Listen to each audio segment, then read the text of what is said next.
What's happening, y'all? It's me coming back at you again with another vid. In case you did not hear the news reported today, it's been announced that Evander Holyfield will be heading the class of the 2017 Hall of Famers in the International Boxing Hall of Fame that's going to take place in New York.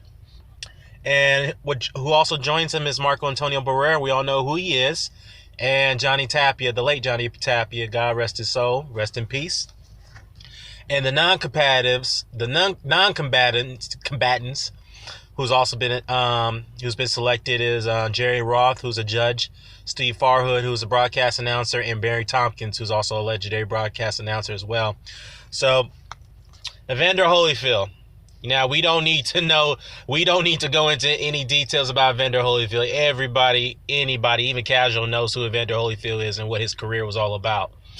And you guys who've been a long-time subscriber of mine know, how much that I admire Evander Holyfield in his career, what he was able to accomplish, and the things he was able to do as a small heavyweight. And a guy, mind you, this is a guy who was a natural light heavyweight who was competing against so much adversity throughout his career. There was, as a guy, going back to his 12th pro fight when he fought a Hall of Famer, Dwight Muhammad Qawi, and took him to the distance, 15-round war, and someone argues the best cruiserweight fight of all time.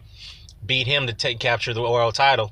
At that time, he held the cruiserweight record for becoming the world champion, less than a few fights until Alexander Usyk broke that record. Congratulations to him. But needless to say, though, Evander captured all three belts at cruiserweight. He cleaned out his division there. He beat the likes of Ozzy Ocasio, Ricky Parquet.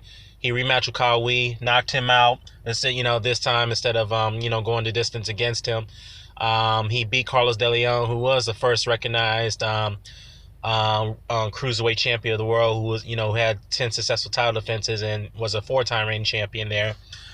Which I should expect him to get in the Hall of Fame. I don't know what's going on with that, why he hasn't been inducted yet, but that will happen down the line. We'll see. That's going to happen, I believe. But needless to say, though, after cruiserweight, after his 18th pro fight or 19th pro fight, I think Evander decided to, move out of the cruiserweight division and go after one guy that everybody was marked as feared, who was dominant, who in my mind was rated pound for pound best during that time in the 80s. That was Mike Tyson. Okay? Evander Holyfield was a guy who was competing against guys who had the reach advantage over him, who had the power gap over him, who had the height advantage over him, who outweighed him by almost 40 plus pounds going into fights. This is the adversity that he had to face. Yeah, I can go into details about how he had to overcome adversity after his first retirement, after he got beat the first time by Michael Moore. Okay, going in there, coming back, from a very serious heart condition, which many people felt that he should not come back and compete at the level that he once did. His first comeback fight was against a dangerous and much avoided Ray Mercer and beat him. It was the first guy to knock him down in that fight. And then fought Riddick Bowe in the third trilogy. A very competitive fight, another great fight in their trilogy. Which is funny, though, because many people didn't expect the Bowe and Holyfield rivalry become one of the best fights or the best trilogies of all time. No one expected that to go down the way it did. And then, come back as a 25-1 underdog, go up against Mike Tyson, who was also, he lost 4 years of his prime, but was a much fresher and healthier fighter between the two, and no one in the world gave Evander a chance to win that fight because they thought he was going to get knocked out. It proved everybody won and proved everybody wrong, to battle through adversity and knock out and stop Mike Tyson, which is something that the whole world sent the whole world to a shockwave, okay?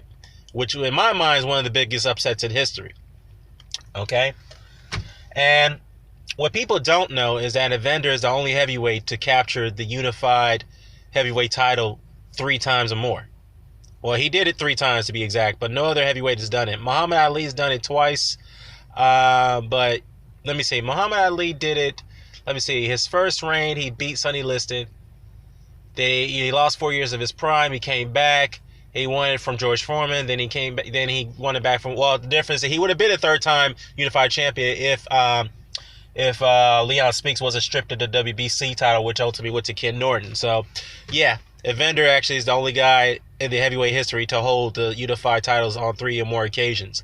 So, I mean, this is definitely, we all knew this was coming. There's no surprise why he got inducted, or not inducted, that he's been selected. He'll be inducted next year. And anybody who disputes this, why he shouldn't be inducted to the Hall of Fame, you must be smoking on that crack and cocaine. You gotta get off that Sherm, bruh. It's unfair for me to give Evander more of the shine here. But I know this video is more mainly about him, but you got to give respect to Marco Antonio Barrera. He's given us a lot of great fights over the years, especially the fights with Junior Jones. At one time, he was 43-0. At one point, he had battles with Junior Jones. He's had battles with Kevin Kelly. He's had a very infamous battle with Prince Nassim Hamed, who, he's the only guy in history to beat Hamed. I mean, that was a dirty, filthy fight. But all I can say is I was happy that that Barrera beat Hamed, because I couldn't stand Hamed. I just didn't like that motherfucker for some reason. I mean, his antics is what sold tickets. You got to give him credit for that. Has wars with Pacquiao, and he had his well-documented storybook chapter with his trilogy with Eric Morales. So, yeah, very well, deserved for Marco Antonio Barrera. Paul Ayala, God rest his soul. He's had his battles with Paul Ayala and so forth. So, definitely, all 3 men, deserve this honor. Now, before I close out this video, I gotta say one thing. I had one commenter who was very upset that I criticized Gennady Golovkin, okay? And he was also very upset that I did a resume breakdown matchup between Evander Holyfield and Manny Pacquiao, and he didn't like how I went into detail about Pacquiao's career. So he private messaged me and saying that you're just being biased. You don't know what the hell you're talking about. Manny's greater than Holyfield. I mean, that's your opinion, but based off my breakdown, no way in hell. I mean, Manny Pacquiao is a great fighter, no question about it. I'm not going to take anything away from Manny Pacquiao. But just like Evander Holyfield, just like Manny Pacquiao, just like Sugar Ray Robinson, just like any great fighter, there's always flaws in their resumes. And that's all I did. I exposed the flaws. I even exposed Evander Holyfield's flaws. So he got upset that I broke down Manny Pacquiao's career in detail, and I identify all the fallacies and the flaws in his resume. And then he went on to say that, well, since you're gonna attack Triple G, you're just hating, you're just attacking him. He said I'll go far to say that Triple G is greater than Evander Holyfield. And I literally did not. I ignored that message. I'm like, okay. Did I actually just see what he just wrote to me?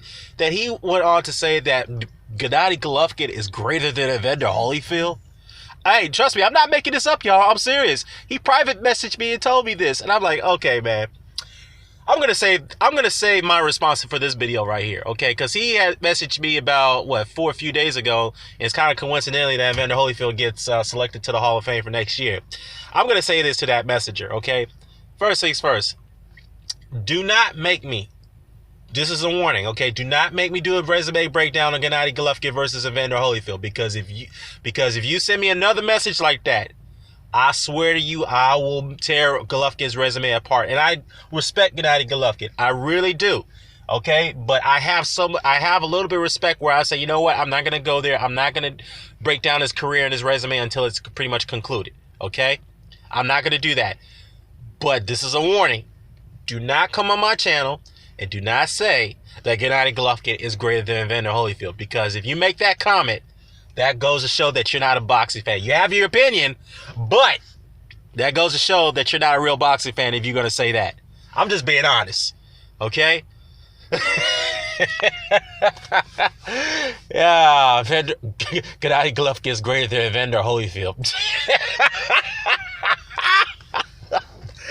Oh, shit. Okay, I'm sorry, man. I don't mean to curse you guys. You guys know I don't curse on my videos that often, but, It is what it is. But anyways, congratulations to Evander, the real deal Holyfield, and also congratulations to Marco Antonio Barrera and Paul Ayala and the non-combatant inductees as well. Barry Tompkins, Steve Harwood, and Jerry Roth. So with that said, let me know what your thoughts are. Care to comment, share, subscribe. Signing off. Peace.